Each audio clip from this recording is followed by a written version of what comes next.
that nobody, here's the breakdown line by line. The intro. When I play a D chord in this song, I'm going to always play with my first finger as a bar. Why is that? Because it's very convenient fingering. So we'll take a look at the first line of the intro. Get a lot of mileage out of that. Go to the E7, A7, a D.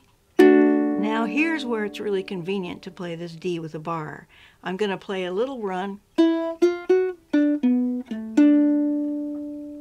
which is similar to bluegrass runs, but it's also used in old blues. So we have that D. I'm going to use my first finger to play open first, second fret.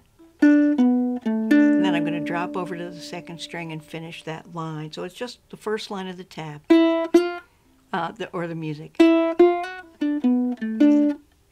And now we get this little candy, ear candy on top. A classic blues line, too. Now, once you learn these licks, you're going to be putting them into other songs. They're great classic licks. So that whole first line goes...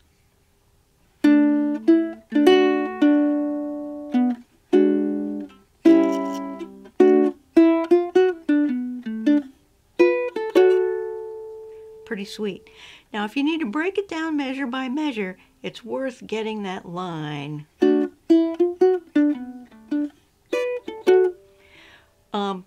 It's a little complicated, and you jump from the second fret to the fifth fret with your first finger.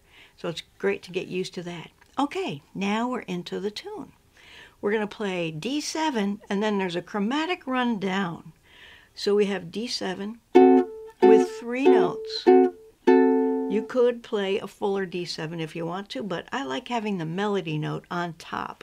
The ear gravitates toward the highest note, so that's the melody note.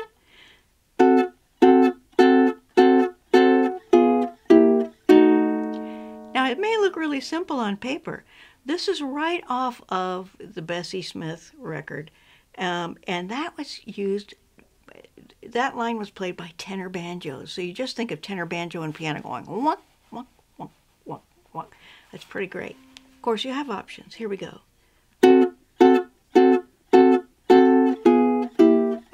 E7.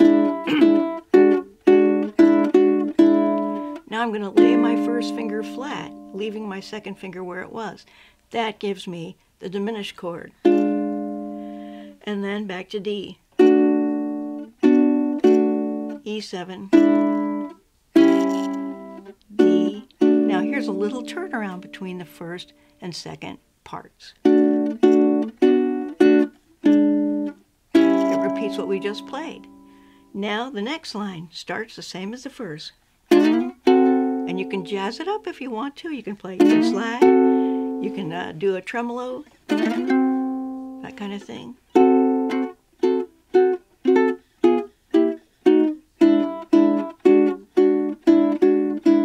Where it's different.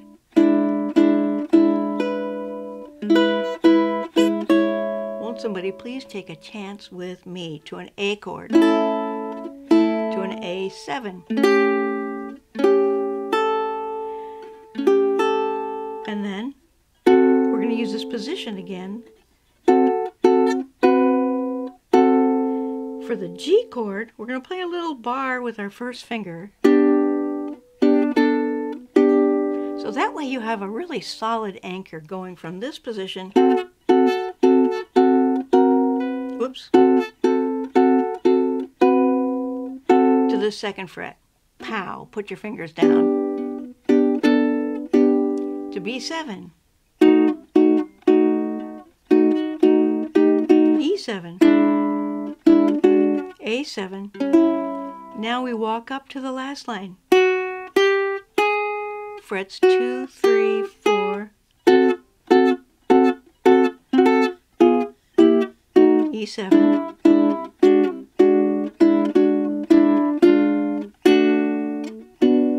E7, A7, and now a fancy ending. We're going to play that D chord and then go up to the 5th and 6th frets on the middle strings and the middle two fingers of a D chord, and then give us a last ending. So it's a